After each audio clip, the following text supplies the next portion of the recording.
Good morning everyone. Today we are making a vintage birthday cake for one of my close friends. I'm going to show you guys all my tips and tricks on how to bake because I am a pastry chef. Ooh. My parents told me if I wanted to continue my dancing and do creative stuff that I had to get a college degree. So I got a degree in pastry arts. Anyways, are my parents proud of me? Honestly, that's debatable. First tip, the most important thing about baking a cake is making sure all your ingredients are at room temperature.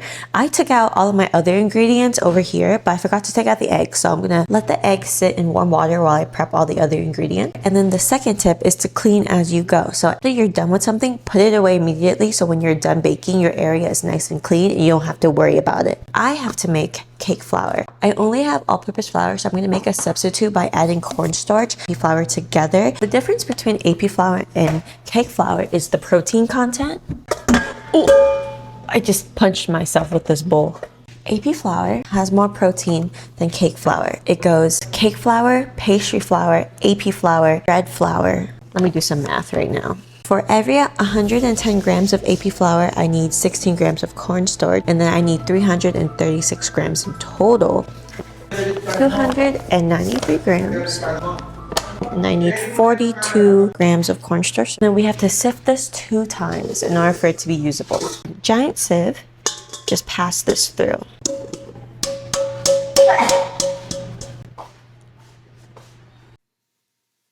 Now let's do our second round of sifting. And just for fun, I'm going to sift it a third time.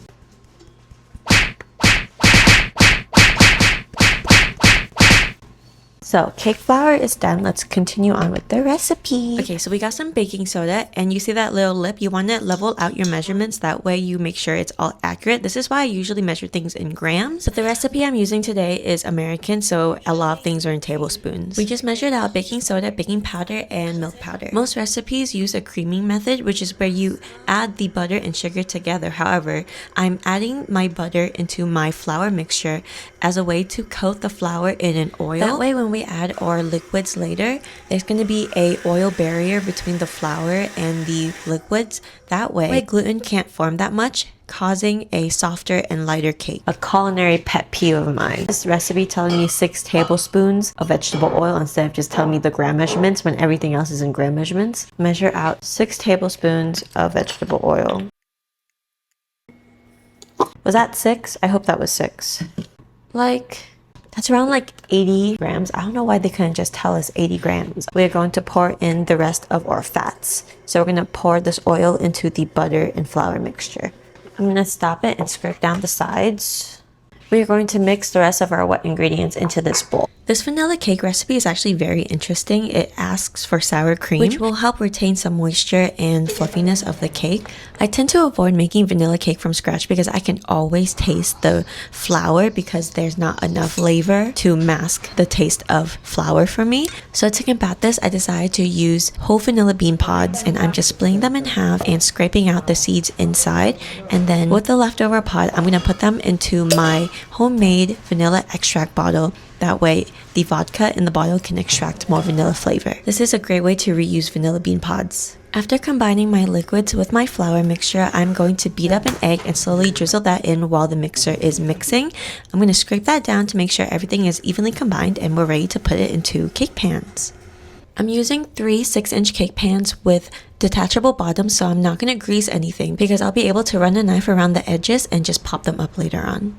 If you don't have pans with detachable bottoms, you should definitely grease this with some butter and then put parchment paper on top of the butter at the bottom. At this point, I'm really liking this cake batter. It's really smooth and it's liquidy. It's not too thick. Sometimes vanilla cake can be so thick and you know that it's going to be dense. I'll link this recipe down below. It's a lot of ingredients for just vanilla cake. I think it really is worth it, and because there were so many ingredients and so many expensive ingredients, I'm going to make sure to scrape down the bowl of all the batter. I think this is the 3rd tip of the video. Scrape down the bowls as much as you can. Leave no ingredients behind. That's like 50 cents in the bowl, and 50 cents adds up if you bake a lot. So after sticking them in the oven, they're going to bake for around 40 minutes, and during that time, I'm going to clean my area and keep my workspace clean. Keeping a tidy area as you work is so important. It takes off so much of your mind when you're done and there's barely anything to clean because you already cleaned it. After 40 minutes, minutes, I'm going to check if my cakes are done by sticking a skewer in, and if I pull it out and see no crumbs attached to the stick, I know that it is done. I'm going to take them out of the oven and let them cool down for 20 minutes before I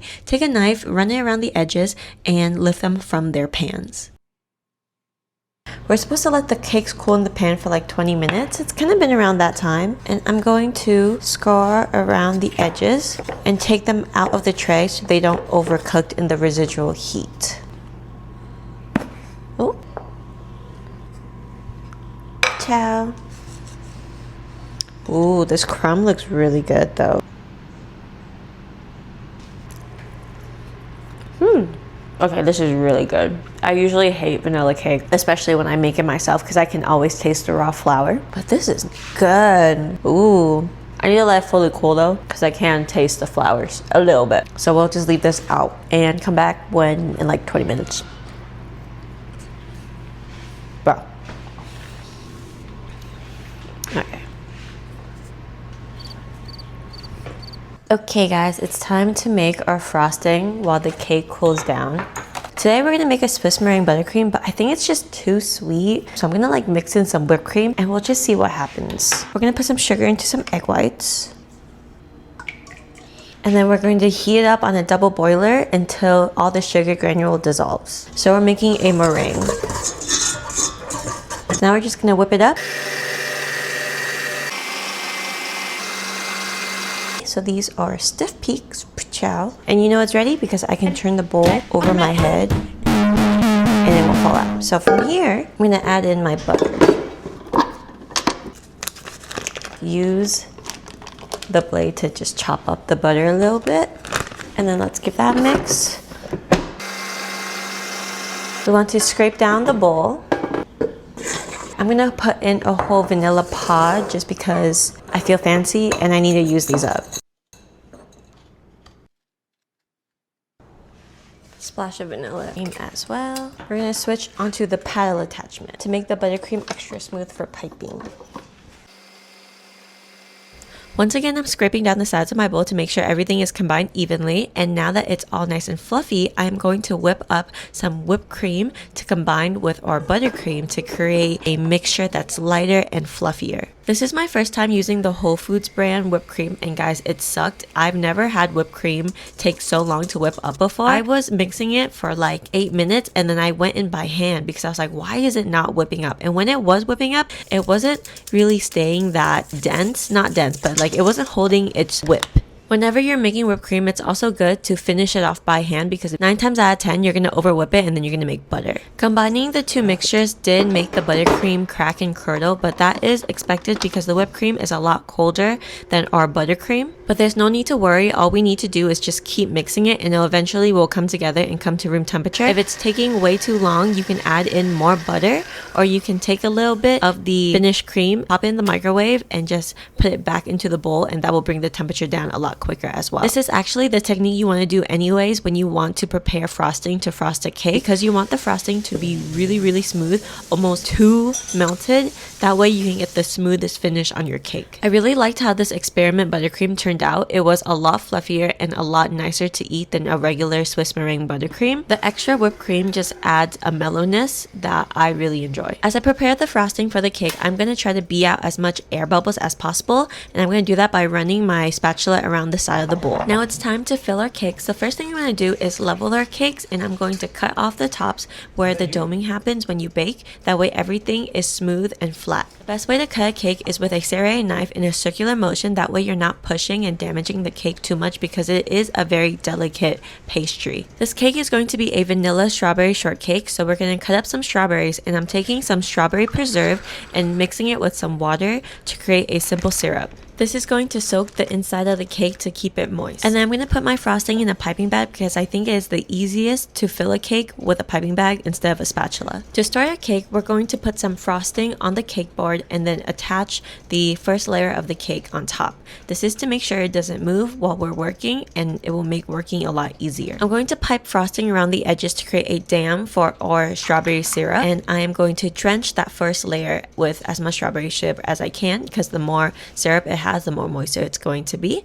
And I'm going to add strawberry all the way on top, and then more buttercream on top of the strawberries. That way the top layer of the cake has somewhere to attach to. I'm going to give the cake a good squeeze down and then make sure everything is even before I start filling out all of the little gaps within the cake. And as everyone can tell, my cake is tilted a little, but that is okay. This is the time to get things fixed. So all you need to do is push things around and then just continue on. But you have to fix it now. You cannot fix it later after the crumb coat. Once this goes into the fridge, after I finish the coat, everything is going to freeze up and stay exactly where it's going to be. So this is me using my offset spatula to really push things into place. We're going to wipe off the excess buttercream and pop it in the fridge in order to do our final coat in like 30 minutes. A few moments later. So the crumb coat has sat in the fridge for 30 minutes, and now we're going to go in with our final layer of buttercream. So I'm going to go in really heavy and smooth out that top before fully covering the sides. Right now I'm not really focused on making it even. I'm just making sure that there's a thick layer of cream on every single area. That way I can scrape it down in a bit. If this is your first time decorating a cake, take your time on this. Don't feel discouraged if this is taking a lot longer than you think. I was working on this for like 30 minutes trying to get everything smooth, and then I put a towel down. That way I can really apply a lot of pressure when I'm scraping down the buttercream using my bench scraper. After the first pass, I'm going to go back in and just put buttercream where I see holes. I'm kind of just filling in places that are not even. And once I have more buttercream there, I can smooth it back out. To do the top, I'm going to make sure that my spatula is clean every single time before I make a pass. And I'm just going to go from the outside and go in, putting downward pressure. That way it can create a lip and we can have a clean edge. Now I'm going to add some gel food coloring to the rest of my buttercream so I can make all the decorations pink and red. This is the inspo picture that my friend asked for. Halfway making this cake, I totally realized that I made a circle cake instead of a heart cake, but my friend Remy was super nice about it and she was okay with it not being a heart, but I feel really bad. I put my buttercream in a piping bag with a star tip, and I'm going to test it out on my spatula before I start the cake. And since this is going to kind of be the final decoration piece, I'm cleaning out the cake board first before I start. I spent a good year and a half practicing my piping skills. Honestly, I still learn a lot every single time that I make a cake, but I am at a point where I am pretty confident I can eyeball a cake and have it still look pretty, which I'm pretty proud of myself for that. I think traditional and vintage piping is one of the most fun activities within baking and pastry arts. The thing that gets me though is writing words. I used to practice it a lot, but again, I haven't made cakes in like a year. Writing out Gemini Baby took like 6 times, and it was so stressful because I did not have any white buttercream left. I should have kept some white buttercreams to fill in any holes because I should have known that writing the cake was going to take a long time, but all of my icing I had turned into red buttercream. So it was really stressful. If you mess up on writing, all you have to do is pop it into the fridge and then scrape it off. You should be able to scrape off all the buttercream and get back to a really white base. This honestly gave me a mental breakdown. I was baking for like 8 hours at this point, and I just wanted to be done. Standing up on my feet for long periods of times has never been good for my body. At the end of it, I don't think I was 100% satisfied with my writing. It wasn't ugly. It just wasn't up to my standards, but then I have to remember that I'm very harsh on myself. Everything doesn't need to be 100% perfect, and we are all learning and growing as human beings, and that's all that matters. And yeah, that is all for this video. Here is the finished cake, and my friend picked it up the next morning and it was all good and happy. It was actually not sweet enough for her, but a very good sweetness for her mom. The way I make my cakes, I make them Asian level sweet, which is lower than American level sweet. So I hope you guys have a good day. Thank you for watching to the end of my video. There are more cafe vlogs coming out soon, and please don't forget to subscribe and follow. Have a great day. Bye bye. Love you. Mwah.